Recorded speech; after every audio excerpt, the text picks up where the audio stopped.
নমস্কার, Bengali classics by Supriya চ্যানেলে আপনাদের স্বাগত। আজ শ্রীরামকৃষ্ণ জীবনীর অষ্টম ও নবম অধ্যায়। অষ্টম অধ্যায়ে বিবাহ ও রানী রাসমণির তিরোধান। এদিকে ঠাকুর পূজাকার্য ছাড়িয়া দিয়াছেন, এই সংবাদ কামারপুকুরে তাহার মাতা ও ভ্রাতার কর্ণে পৌঁছিয়া তাহাদিগকে বিশেষ চিন্তান্বিত করিয়া তুলিল। গদাধর চন্দ্রাদেবীর পরিণত বয়সে প্রাপ্ত আদরের কনিষ্ঠ পুত্র ছিলেন। শোকে দুঃখে অধীরা হইয়া তিনি পুত্রকে বাটিতে ফিরাইয়া আনিলেন এবং তাহার উদাসীন চঞ্চল ভাব ও মামারবে কাতর ক্রন্দনে নিতান্ত ব্যাকুলা হইয়া প্রতিকারের নানারূপ চেষ্টা পাইতে লাগিলেন। তখন ইংরেজি 1858 খ্রিস্টাব্দের আশ্বিন কিংবা কার্তিক মাস হইবে। ঠাকুরের বয়স এখন 23 বর্ষ পূর্ণ হইতে চলিয়াছে। কামারপুকুরের পশ্চিম ও উত্তর পূর্ব প্রান্তদ্বয়ে অবস্থিত ভূতির খাল এবং বুধুই মোড়ল নামক শ্মশানদ্বয়ে এখন হইতে দিবা ও রাত্রির অনেক ভাগ তিনি একাকী অতিবাহিত করিতেন এবং শ্মশানদ্বয়ে অবস্থিত শিবা ও উপদেবতাদিগকে এই সময়ে মধ্যে মধ্যে বলি প্রদান করিতেন। নিবেদিত আহার্যপূর্ণ হাঁড়ি সকল বায়ু ভরে ঊর্ধ্বে উঠিয়া শূন্যে লীন হইয়া যাইত। দেখিতে পাওয়া যায় জগদম্বার দর্শন লালসায় তিনি ইতঃপূর্বে যে বিষম অভাব প্রাণে অনুভব করিয়াছিলেন, তাহা এই সময়ে কতকগুলি অপূর্ব দর্শন ও উপলব্ধি দ্বারা প্রশমিত হইয়াছিল। সাংসারিক সকল বিষয়ে তাহার পূর্ণ মাত্রায় উদাসীনতা এবং নিরন্তর উন্মনা ভাব দূর করিবার জন্য ঠাকুরের স্নেহময়ী মাতা ও অগ্রজ এখন উপযুক্ত পাত্রী দেখিয়া তাহার বিবাহ দিবার পরামর্শ স্থির করিলেন। কারণ সদ্বংশীয়া সুশীলা স্ত্রীর প্রতি ভালোবাসা পড়িলে তাহার মন নানা বিষয়ে সঞ্চরণ না করিয়া নিজ সাংসারিক অবস্থার উন্নতি সাধনেই রত থাকিবে। গদাধর জানিতে পারিলে পাছে ওজর আপত্তি করে, এজন্য মাতা ও পুত্রের পূর্বোক্ত পরামর্শ অন্তরালে হইয়াছিল। চতুর গদাধরের কিন্তু ওই বিষয় জানিতে অধিক বিলম্ব হয় নাই। জানিতে পারিয়াও তিনি উহাতে কোনরূপ আপত্তি করেন নাই। বাটিতে কোনো একটা অভিনব ব্যাপার উপস্থিত হইলে বালক বালিকারা যেরূপ আনন্দ করিয়া থাকে তদ্রূপ আচরণ করিয়াছিলেন। চারিদিকের গ্রাম সকলে লোক প্রেরিত হইল, কিন্তু মনোমত পাত্রীর সন্ধান পাওয়া গেল না। বহু অনুসন্ধানেও পাত্রী মিলিতেছে না দেখিয়া চন্দ্রাদেবী ও রামেশ্বর যখন নিতান্ত বিরস ও চিন্তামগ্ন হইয়াছেন, তখন ভাবাবিষ্ট হইয়া গদাধর এক দিবস তাহাদিগকে বলিয়াছিলেন, অন্যত্র অনুসন্ধান বৃথা। জয়রামবাটি গ্রামের শ্রীরামচন্দ্র মুখোপাধ্যায়ের বাটিতে বিবাহের পাত্রী কুটা বাঁধা হইয়া রক্ষিতা আছে। কন্যার বয়স 5ম বর্ষ উত্তীর্ণ হইয়াছে। ওইরূপ অপ্রত্যাশিতভাবে সন্ধান লাভে চন্দ্রাদেবী ওই স্থানেই পুত্রের বিবাহ দিতে স্বীকৃতা হইলেন এবং অল্প দিনেই সকল বিষয়ের কথাবার্তা স্থির হইয়া গেল। অনন্তর শুভ দিনে শুভ মুহূর্তে শ্রীযুক্ত রামেশ্বর কামারপুকুরের 2 ক্রোশ পশ্চিমে অবস্থিত জয়রামবাটি গ্রামে ভ্রাতাকে লইয়া যাইয়া শ্রীযুক্ত রামচন্দ্র মুখোপাধ্যায়ের একমাত্র কন্যার সহিত শুভ পরিণয় ক্রিয়া সম্পন্ন করাইয়া আসিলেন। বিবাহে 300 টাকা পণ লাগিল। তখন সন 1266 সালের বৈশাখ মাসের শেষ ভাগ এবং ঠাকুর 24 বর্ষে পদার্পণ করিয়াছেন। গদাধরের বিবাহ দিয়া শ্রীমতী চন্দ্রমণি অনেকটা নিশ্চিন্ত হইয়াছিলেন। উন্মনা পুত্র গৃহে ফিরিল, সদ্বংশীয়া পাত্রী জুটিল, অর্থের অনটনও অচিন্তনীয়ভাবে পূর্ণ হইল। সরল হৃদয়া ধর্মপরায়ণা চন্দ্রাদেবী যে এখন কথঞ্চিত সুখী হইয়াছিলেন ইহা সহজেই অনুমান করা যাইতে পারে। কিন্তু বৈবাহিকের মনস্তুষ্টি ও বাহিরের সম্ভ্রম রক্ষা করিবার জন্য জমিদার বন্ধু লাহাবাবুদের বাটি হইতে যে গহনাগুলি চাহিয়া বধূকে বিবাহের দিনে সাজাইয়া আনিয়াছিলেন, কয়েকদিন পরে ওইগুলি ফিরাইয়া দিবার সময় যখন উপস্থিত হইল, তখন বালিকার অঙ্গ হইতে অলঙ্কারগুলি তিনি কোন প্রাণে খুলিয়া লইবেন, এই চিন্তায় বৃদ্ধার চক্ষু এখন জলপূর্ণ হইয়া উঠিল। অন্তরের কথা তিনি কাহাকেও না বলিলেও গদাধরের উহা বুঝিতে বিলম্ব হইল না। তিনি মাতাকে শান্ত করিয়া নিদ্রিতা বধূর অঙ্গ হইতে গহনাগুলি এমন কৌশলে খুলিয়া লইলেন যে বালিকা উহা কিছুই জানিতে পারিল না। বুদ্ধিমতী বালিকা কিন্তু নিদ্রাভঙ্গে বলিয়াছিল, আমার গায়ে যেসব গহনা ছিল তাহা কোথায় গেল? চন্দ্রাদেবী তাহাতে সজল নয়নে তাহাকে ক্রোড়ে লইয়া সান্ত্বনা প্রদানের জন্য বলিলেন, মা, গদাধর তোমাকে ওই সকলের অপেক্ষাও উত্তম অলঙ্কার সকল ইহার পর কত দিবে। এইখানেই কিন্তু ওই বিষয়ের পরিসমাপ্তি হইল না। কন্যার ক্ষুল্লতা তো তাহাকে ওই দিন দেখিতে আসিয়া সকল কথা জানিতে পারিয়া অসন্তোষ প্রকাশপূর্বক ওই দিনেই কন্যাকে তাহার পিত্রালয়ে স্থানান্তরিত করিলেন। মাতার মনে ওই ঘটনায় বিশেষ বেদনা উপস্থিত হইয়াছে দেখিয়া গদাধর তাহার ওই দুঃখ দূর করিবার জন্য পরিহাসোচ্ছলে বলিয়াছিলেন, উহারা এখন যাহাই বলুক ও করুক না, বিবাহ তো আর ফিরিবে না। বিবাহের পর ঠাকুর প্রায় 1 বৎসর 7 মাস কাল কামারপুকুরেই অতিবাহিত করিয়াছিলেন। 1267 সনের অগ্রহায়ণ মাসে বধূ 7ম বর্ষে পদার্পণ করিলে কুল প্রথানুসারে তাহাকে কয়েকদিনের জন্য শ্বশুরালয়ে গমনপূর্বক শুভদিন দেখিয়া পত্নীর সহিত একত্রে কামারপুকুরে আগমন করিতে হইয়াছিল। তাহাকে মাতা ও ভ্রাতা কামারপুকুরে আরও কিছুকাল অবস্থান করিতে বলিলেও সংসারের অভাব অনটনের কথা তাহার অবিদিত ছিল না। ওই কারণে তাহাদের কথা না শুনিয়া তিনি ইংরেজি 1861 খ্রিস্টাব্দে দক্ষিণেশ্বর কালীবাটিতে ফিরিয়া পুনরায় পূর্ববৎ শ্রী শ্রী জগদম্বার সেবা কার্যে ব্রতী হইলেন।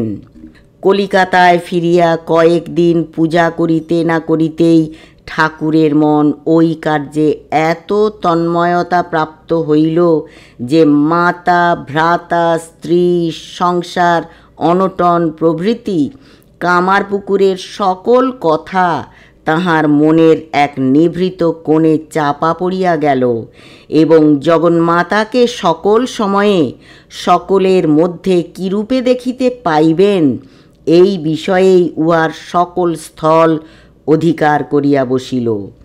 দিবারাত্র স্মরণ, মনন, জপ, ধ্যানে তাহার বক্ষ পুনরায় সর্বক্ষণ আরক্তিম ভাব ধারণ করিল। ঠাকুর তাহার এই কালের দিব্যোন্মাদ অবস্থার কথা স্মরণ করিয়া সকলকে বলিতেন, আধ্যাত্মিক ভাবের প্রাবল্যে সাধারণ জীবের শরীর মনে ঐরূপ হওয়া দূরে থাকুক, উহার 1/4 বিকার উপস্থিত হইলে শরীর ত্যাগ হয়। দিবারাত্রের অধিকাংশ ভাগ মার কোনো না কোনো রূপ দর্শনাদি পাইয়া ভুলিয়া থাকিতাম, তাই রক্ষা, নতুবা এ খোলটা থাকা অসম্ভব হইত।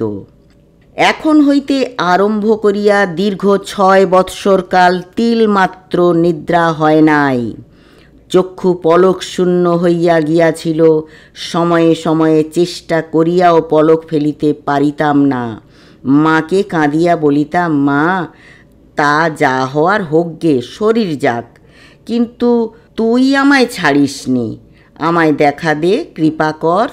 এইরূপে কাঁদিতে কাঁদিতে মন আবার অদ্ভুত উৎসাহে উত্তেজিত হইয়া উঠিত। শরীরটাকে অতি তুচ্ছ হেয় বলিয়া মনে হইত এবং মার দর্শন ও অভয় বাণী শুনিয়া আশ্বস্ত হইতাম। এই সময়ে দক্ষিণেশ্বর দেবালয় সম্বন্ধে এক আকস্মিক পরিবর্তন ঘটিল। ইংরাজি 1861 খ্রিস্টাব্দের প্রারম্ভে রানী রাসমণি হঠাৎ গ্রহণী রোগে আক্রান্তা হন। ব্যাধি স্বল্পকাল মধ্যে সাংঘাতিক ভাব ধারণ করিল। শরীর ত্যাগের কিছুদিন পূর্বে রানী কালীঘাটে আদিগঙ্গা তীরস্থ বাটিতে আসিয়া বাস করিতে লাগিলেন। দেহরক্ষার অব্যবহিত পূর্বে তাহাকে গঙ্গাগর্ভে আনয়ন করা হইলে সম্মুখে অনেকগুলি আলোক জ্বালা রহিয়াছে দেখিয়া তিনি সহসা বলিয়া উঠিলেন, সরিয়ে দে, সরিয়ে দে, ওসব রোশনাই আর ভালো লাগছে না। এখন আমার মা আসছেন, তাঁর অঙ্গের প্রভায় চারিদিক আলোকময় হয়ে উঠেছে। কথাগুলি বলিয়াই পুণ্যবতী রানী শান্তভাবে মাতৃক্রোড়ে মহাসমাধিতে শয়ন করিলেন। রানীর কনিষ্ঠ জামাতা শ্রীযুক্ত মথুরানাথ বিশ্বাস বিষয় সংক্রান্ত সকল কার্য পরিচালনায় তাঁহার দক্ষিণ হস্তস্বরূপ ছিলেন। সুতরাং রানীর মৃত্যুর পরে তিনি দেব সেবা সংক্রান্ত সকল কার্য পূর্বের ন্যায় পরিচালনা করিতে থাকিলেন। এখন হইতে দীর্ঘ 11 বৎসরকাল মথুরানাথ ঠাকুরের সেবায় আপনাকে সমভাবে নিযুক্ত করিতে সক্ষম হইয়াছিলেন। ইহা যে তাহার পরম ভাগ্যের কথা, ইহাতে বিন্দুমাত্র সন্দেহ নাই। এতক্ষণ আপনাদের যদি ভালো লাগে শুনতে, তাহলে অবশ্যই সাবস্ক্রাইব করবেন। 9ম অধ্যায়, ভৈরবী ব্রাহ্মণী সমাগম। রানী রাসমণির মৃত্যুর স্বল্পকাল পরে ঠাকুরের জীবনে ওই বৎসর আর একটি বিশেষ ঘটনা সমুপস্থিত হয়। দক্ষিণেশ্বর কালীবাটির পশ্চিম ভাগে গঙ্গার তীরে সুবৃহৎ পোস্তার উপর ওইকালে বিচিত্র পুষ্প কানন ছিল। ঠাকুর এই সময়ে নিত্য ওই কাননে পুষ্পচয়ন করিতেন এবং মাল্য রচনা করিয়া শ্রী শ্রী জগদম্বাকে স্বহস্তে সাজাইতেন। ওই কাননের মধ্যভাগে গঙ্গা গর্ভ হইতে মন্দিরে যাইবার চাঁদনি শোভিত বিস্তৃত সোপানাবলী এবং উত্তরে পোস্তার শেষে স্ত্রীলোকদিগের ব্যবহারের জন্য একটি বাঁধা ঘাট ও নহবতখানা অদ্যাপি বর্তমান। ঠাকুর একদিন প্রাতে পুষ্পচয়ন করিতেছেন, এমন সময় একখানি নৌকা শেষোক্ত ঘাটে আসিয়া লাগিল এবং গৈরিক বস্ত্র পরিহিতা আলুলায়িতা দীর্ঘ কেশা ভৈরবী বেশধারিণী এক সুন্দরী রমণী উহা হইতে অবতরণপূর্বক দক্ষিণেশ্বর ঘাটে চাঁদনির দিকে অগ্রসর হইলেন। ঠাকুর গৃহে ফিরিয়া তাহাকে ডাকিয়া আনিতে ভাগিনেয় হৃদয়কে বলিলেন। মাতুলের বাক্য অন্যথা করিবার উপায় নাই বুঝিয়া হৃদয় চাঁদনিতে যাইয়া তাহাকে সম্বোধন করিয়া বলিল, তাহার ঈশ্বরভক্ত মাতুল তাহার দর্শন লাভের জন্য প্রার্থনা করিতেছেন। এই কথা শুনিয়া ভৈরবী কোনরূপ প্রশ্ন না করিয়া তাহার সহিত আগমনের জন্য উঠিলেন এবং ঠাকুরের ঘরে প্রবেশপূর্বক তাহাকে দেখিয়াই আনন্দে বিস্ময়ে অভিভূতা হইলেন। সজল নয়নে ভৈরবী বলিয়া উঠিলেন, বাবা, তুমি এখানে রহিয়াছ? তুমি গঙ্গা তীরে আছো জানিয়া তোমায় খুঁজিয়া বেড়াইতেছিলাম, এতদিনের দেখা পাইলাম। ঠাকুর জিজ্ঞাসা করিলেন, আমার কথা কেমন করিয়া জানিতে পারিলে মা? ভৈরবী বলিলেন, তোমাদের তিনজনের সঙ্গে দেখা করিতে হইবে। একথা জগদম্বার কৃপায় পূর্বে জানিতে পারিয়াছিলাম। দুইজনের দেখা পূর্বদেশে পাইয়াছি, আজ এখানে তোমার দেখা পাইলাম। শ্রীরামকৃষ্ণ ভৈরবী ব্রাহ্মণের নিকট উপবিষ্ট হইয়া বালক যেমন অন্তরের কথা জননীর নিকট সানন্দে প্রকাশ করে, সেইরূপ নিজ অলৌকিক দর্শন, ঈশ্বরীয় প্রসঙ্গে বাহ্যজ্ঞান লুপ্ত হওয়া, গাত্রদাহ, নিদ্রাশূন্যতা, শারীরিক বিকার প্রভৃতি জীবনে নিত্য অনুভূত বিষয় সকল তাহাকে বলিতে বলিতে পুনঃ পুনঃ জিজ্ঞাসা করিতে লাগিলেন, হ্যাঁ গা, আমার এ সকল কি হয়? আমি কি সত্যই পাগল হইলাম?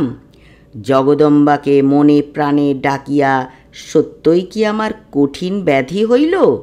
ভৈরবী তাহার ওই সকল কথা শুনিতে শুনিতে জননীর ন্যায় কখনো উত্তেজিতা, কখনো উল্লসিতা এবং কখনো করুণার্দ্র হৃদয়া হইয়া তাহাকে সান্ত্বনা দানের জন্য বারংবার বলিতে লাগিলেন, তোমায় কে পাগল বলে বাবা? তোমার মহাভাব হইয়াছে। ওই প্রকার অবস্থা হইয়াছিল শ্রীমতী রাধারানীর, ওই প্রকার হইয়াছিল শ্রী চৈতন্য মহাপ্রভুর। এই কথা ভক্তিশাস্ত্রে আছে। আমার নিকটে যে সকল পুঁথি আছে তাহা হইতে আমি পড়িয়া দেখাইব। ঈশ্বরকে যাহারা এক মনে ডাকিয়াছেন তাহাদের সকলেরই ওইরূপ অবস্থা সকল হইয়াছে ও হয়। ভৈরবী ব্রাহ্মণী ও নিজ মাতুলকে ওইরূপ পরমাত্মীয়ের ন্যায় বাক্যালাপ করিতে দেখিয়া হৃদয়ের বিস্ময়ের অবধি রহিল না। ঠাকুরের প্রতি অপত্য প্রেমে মুগ্ধ হৃদয়া সন্ন্যাসিনী দক্ষিণেশ্বরেই রহিয়া গেলেন। পঞ্চবটিতে কয়েক দিবস দিব্যানন্দের প্রবাহ ছুটিল। ৬-৭ দিন ওই রূপে কাটিবার পর কালীবাটির উত্তরে ভাগীরথী তীরে দক্ষিণেশ্বর গ্রামস্থ দেবমণ্ডলের ঘাটে আসিয়া ব্রাহ্মণী বাস করিতে লাগিলেন এবং প্রতিদিন কিয়ৎকালের জন্য কালীবাটিতে আসিয়া ঠাকুরের সহিত কথাবার্তায় কাল কাটাইতে লাগিলেন। ঠাকুরের কথা শুনিয়া ব্রাহ্মণীর ইতঃপূর্বে মনে হইয়াছিল অসাধারণ ঈশ্বর প্রেমেই তাহার অলৌকিক দর্শন ও অবস্থা সকল উপস্থিত হইয়াছে। এখন ভগবদালাপে তাহার ভাব সমাধিতে মুহুর মুহুর বাহ্য চৈতন্য লোপ ও কীর্তনে পরমানন্দ দেখিয়া তাহার দৃঢ় ধারণা হইল ইনি কখনোই সামান্য সাধক নহেন।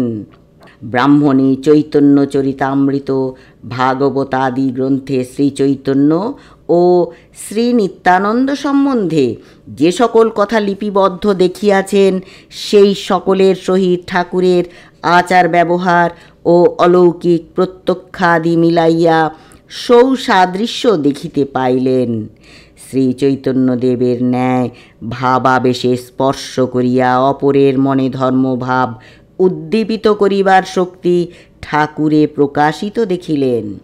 ইতঃপূর্বে শিহর গ্রামে যাইবার কালে ঠাকুর নিজ দেহাভ্যন্তর হইতে কিশোর বয়স্ক দুইজনকে যে রূপে বাহিরে আবির্ভূত হইতে দেখিয়াছিলেন, ওই সকল দর্শনের কথা ঠাকুরের মুখে শ্রবণপূর্বক শ্রীরামকৃষ্ণদেব সম্বন্ধীয় নিজ মীমাংসায় দৃঢ়তর বিশ্বাসবতী হইয়া বলিলেন, এবার নিত্যানন্দের খোলে চৈতন্যের আবির্ভাব।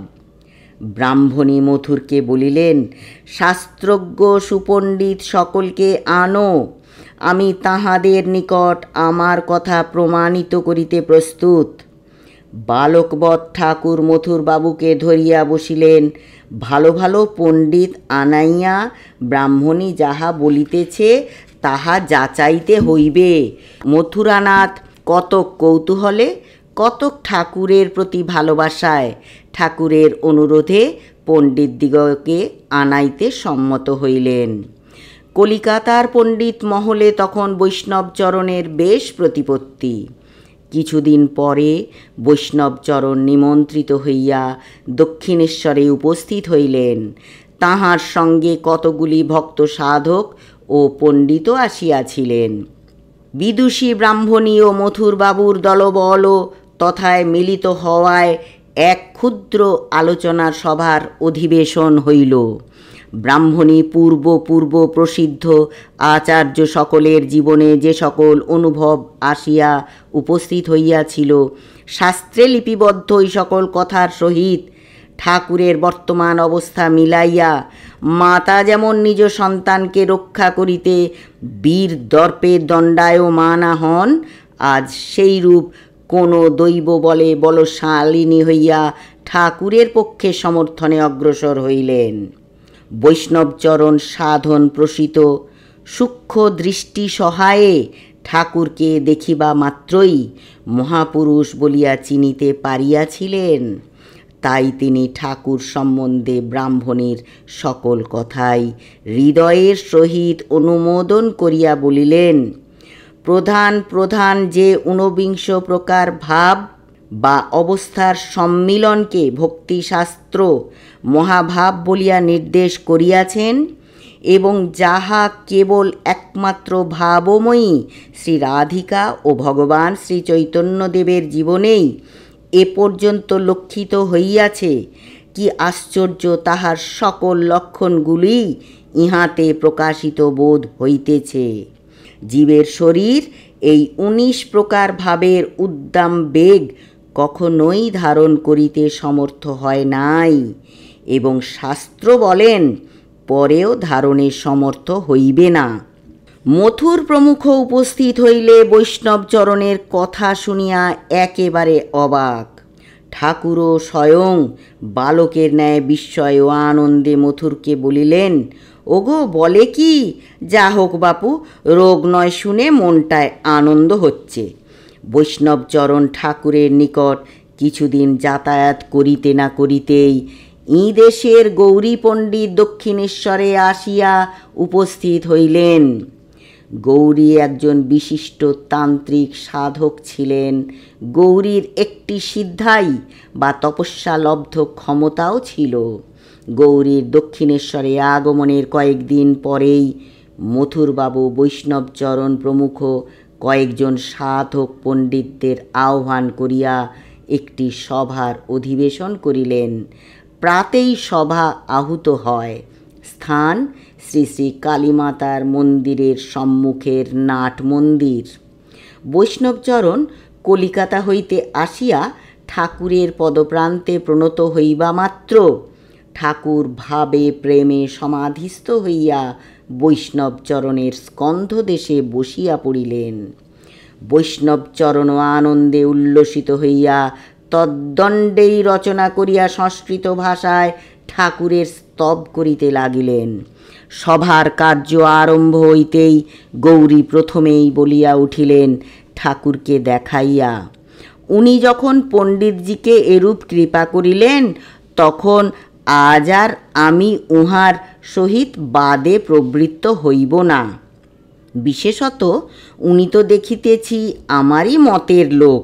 ঠাকুরের সম্বন্ধে উহারও যা ধারণা, আমারও তাহাই। অতএব এ স্থলে তর্ক নিষ্প্রয়োজন। অতঃপর শাস্ত্রীয় অন্যান্য কথাবার্তায় কিছুক্ষণ সময় কাটাইয়া সভাভঙ্গ হইল। ইহার কিছুদিন পরেই ঠাকুর একদিন গৌরীর মন পরীক্ষা করিবার নিমিত্ত তাহাকে জিজ্ঞাসা করেন, আচ্ছা বৈষ্ণবচরণ, একে অবতার বলে, এটা কি হতে পারে? তোমার কি বোধ হয় বলো দেখি। গৌরী তাহাতে গম্ভীরভাবে উত্তর করিলেন, বৈষ্ণবচরণ আপনাকে অবতার বলে? তবে তো ছোট কথা বলে। আমার ধারণা, যাহার অংশ হইতে যুগে যুগে অবতারেরা লোককল্যাণ সাধনে জগতে অবতীর্ণ হইয়া থাকেন, যাহার শক্তিতে তাহারা ওই কার্য সাধন করেন, আপনি তিনি। ঠাকুর শুনিয়া হাসিতে হাসিতে বলিলেন, ও বাবা, তুমি যে আবার তাকেও ছাড়িয়ে যাও কেন বলো দেখি? আমাতে কি দেখেছ বলো দেখি। গৌরী বলিলেন, শাস্ত্র প্রমাণে এবং নিজের প্রাণের অনুভব হইতেই বলিতেছি। এ বিষয়ে যদি কেহ বিরুদ্ধ পক্ষাবলম্বনে আমার সহিত বাদে প্রবৃত্ত হয়, তাহা হইলে আমি আমার ধারণা প্রমাণ করিতেও প্রস্তুত আছি। ঠাকুর বালকের ন্যায় বলিলেন, তোমরা সব এত কথা বলো, কে জানে বাপু, আমি তো কিছু জানি না। দিন দিন গৌরী ঠাকুরের প্রতি অধিকতর আকৃষ্ট হইতে লাগিলেন এবং তাহার মন পাণ্ডিত্য, লোকমান্য, সিদ্ধাই প্রভৃতি সকল বস্তুর প্রতি বিতরাগ হইয়া ঈশ্বরের শ্রীপাদপদ্মে গুটাইয়া আসিতে লাগিল। তাহার মনে এখন সংকল্প স্থির, সর্বস্ব ত্যাগ করিয়া ঈশ্বরের প্রতি ভক্তিপূর্ণ চিত্তে সম্পূর্ণ নির্ভর করিয়া ব্যাকুল অন্তরে তাহাকে ডাকিয়া দিন কয়টা কাটাইয়া দিবেন।